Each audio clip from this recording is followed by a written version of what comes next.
नमस्कार दर्शकों, आप देख रहे हैं आवाज इंडिया। मैं हूं आपके साथ श्रद्धा पाठक।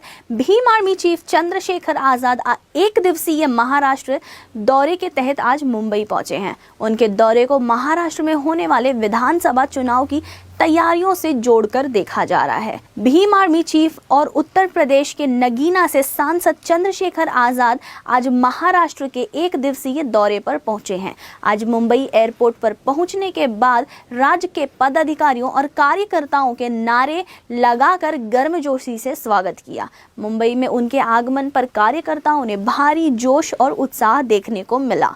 लोगों ने गुलदस्ते और डॉक्टर बाबा साहेब आम्बेडकर के फोटो देकर मुंबई दौरे के लिए आभार प्रकट करते हुए जोरदार स्वागत किया।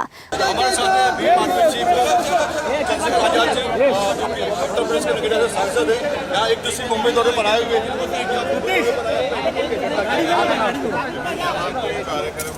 एक अभी हम लोग चैत्यभूमि जा रहे हैं, बाबा साहब अम्बेडकर। दूसरा यहाँ ख्यापन मूवमेंट का जो कार्यक्रम होता है उसमें भी मैं एज ए चीफ गेस्ट आज आया हूँ। वो एक बड़ा कार्यक्रम। मैं यहाँ की कमेटी का बहुत धन्यवाद करता हूँ कि उन्होंने मुझे मौका दिया। फिर उसके बाद उनके जो स्पीच का कार्यक्रम होगा, उनका जो एक वो यात्रा निकलती उसका, उस दोनों कार्यक्रम में मैं शामिल हूँ।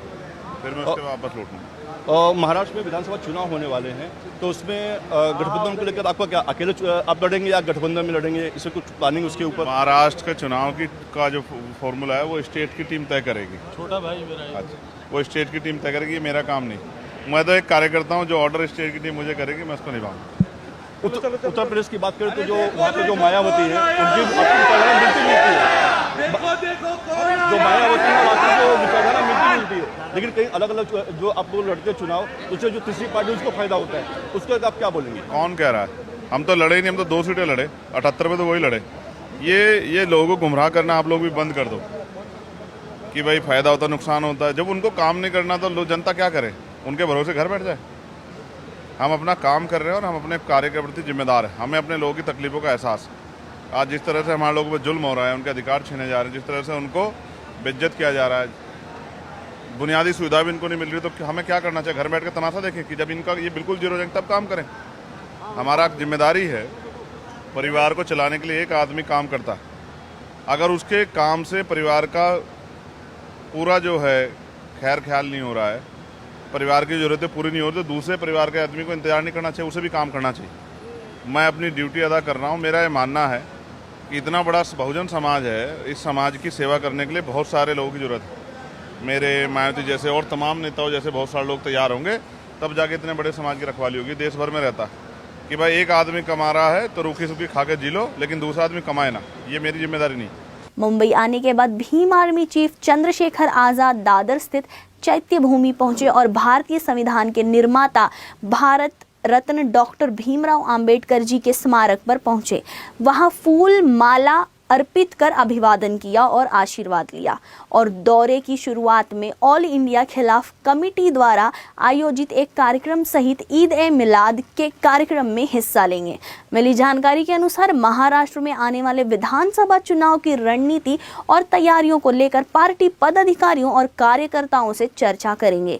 भीम चीफ आर्मी चंद्रशेखर के मुंबई आगमन पर उनसे राहुल गांधी द्वारा आरक्षण को लेकर दिए गए बयान और उस पर मचे घमासान और आगामी चुनाव सहित कई मुद्दों की लेकर बात की हमारे वरिष्ठ संवाददाता अंजनी कुमार मिश्रा ने। अमेरिका में राहुल गांधी ने जो बयान दिया आरक्षण को लेकर, उसको लेकर आपको क्या बोलना है? मेरा बोलना ये है कि जब तक हम लोग हैं तब तक तो किसी में इतनी हिम्मत नहीं है कि जो पूना पैक्ट बाबा साहब के साथ हुआ था, अगर किसी को इस पर चर्चा करनी है तो वो हम लोग तैयार हैं अम्बेडकराइट कि वो पूना पैक्ट पे हमसे चर्चा करें और कम्युनल अवार्ड हमें लौटा दें और जो इसके एवज में हमें मिला था उसको रख लें। लेकिन जब तक इस देश में जाति के आधार पर गैर बराबरी है, जब तक इस देश में हमें बराबर की हिस्सेदारी हक नहीं मिलते हैं, जब तक इस देश में आर्थिक आधार पर गैर बराबरी है, तब तक इस पर कोई भी टिप्पणी करके, चाहे राजनीतिक लाभ के लिए या अपने कुछ चाहिए तो खुश करने के लिए कोई भी भाषण देता तो उससे कोई फर्क नहीं पड़ता। ये भाषण जो हैं सिर्फ कुछ लोग खुश करने के लिए हैं, बाकी जनता सब जानती। और फिर मैं कह रहा हूँ, आज अम्बेडकरवादी नहीं 1950 वाले नहीं हैं, ये 2000 वाले भी नहीं है। पिछले 10 साल से भीम आर्मी ने जिस तरह का संघर्ष किया है, नौजवानों में जिस तरह की क्षमता पैदा की है, और क्या हम लोग संघर्ष से पीछे हटने वाले लोग हैं? हम वो लोग हैं जिन्होंने जब रेजिमेंट बननी स्टार्ट हुई तो हर पहलू पे लड़ाई लड़ी है, और उस लड़ाई को लड़के हमने विजय हासिल की है। तो हम कमजोर नहीं है, क्योंकि हम संविधान को मानने वाले लोग हैं। तो संविधान के आधार पे कार्रवाई को आगे बढ़ाना चाहते हैं, और हम कितना जो है सड़क पे अपने हक अधिकारों के लिए प्रोटेस्ट करते हैं, आवाज उठाते हैं, इतना कोई करता है क्या? क्यों करते हैं? मजबूर होकर करते हैं। फ्री में नहीं जाता कोई, किसी पे समय नहीं है कि वो जाके सड़क पर प्रोटेस्ट करे। अन्याय अत्याचार होने पर न्याय नहीं मिलता है, जो अधिकार हमारे उन पर कब्जा है, कुंडली मार के बैठे हैं, वो अधिकार हमारे लोग तो नहीं पहुंच रहे हैं, तो तब आवाज उठानी पड़ती है। इतना नैतिक चरित्र नहीं है सरकारों में, पार्टियों में, नेताओं में कि वो गरीबों को उनके हक पहुंचा दें। अगर इतना होता तो बाकी दलों की जरूरत ही नहीं पड़ती। 50-50 साल लोग सरकारों में रहे, 10-10 साल से लोग सरकारों में। हमें तो सबसे लड़ना पड़ रहा है, क्योंकि हमारे जो अधिकार हैं, जब तक वो बुनियादी सुविधा लोगों तक नहीं पहुंचेगी, हम चैन से नहीं बैठने वाले। हम ये काम करेंगे। राहुल गांधी के बयान के बाद महाराष्ट्र में सत्ता कांग्रेस जो पार्टी है, महाविकास आघाड़ी है, उनके नेताओं का बोलना है कि कोई बोलता है हमको जीप काट लेंगे, कोई बोलता है जो हद से इंदिरा गांधी का हुआ वही हद से राहुल गांधी का भी करेंगे। मैं इस भाषा का सम्मान नहीं करता हूँ, ना मैं इस भाषा का स्वागत करता हूँ। ये भाषा किसी भी तरह लोकतंत्र में इसका कोई स्थिरता ही नहीं है। जो लोग ऐसा बयान दे रहे हैं, हल्के बयान है, ऐसे बयान से बचने चाहिए। हर आदमी की जिंदगी वैल्यू रखती है, इस तरह के बयान नहीं देने चाहिए।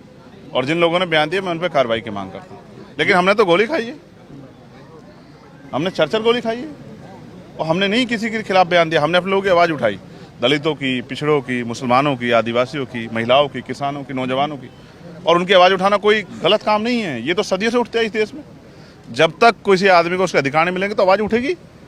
आज बुलडोजर चल रहे हैं, सरकार के पास जवाब है। सुप्रीम कोर्ट ने भी कहा कि नहीं चला सकते हो, लेकिन अपने लोग खुश करने के लिए चलाए जा रहे हैं बुलडोजर। लोगों के घर उजाड़े जा रहे हैं, लोगों को धर्म के नाम पे मारा जा रहा है। इसका जवाब है सरकार के पास।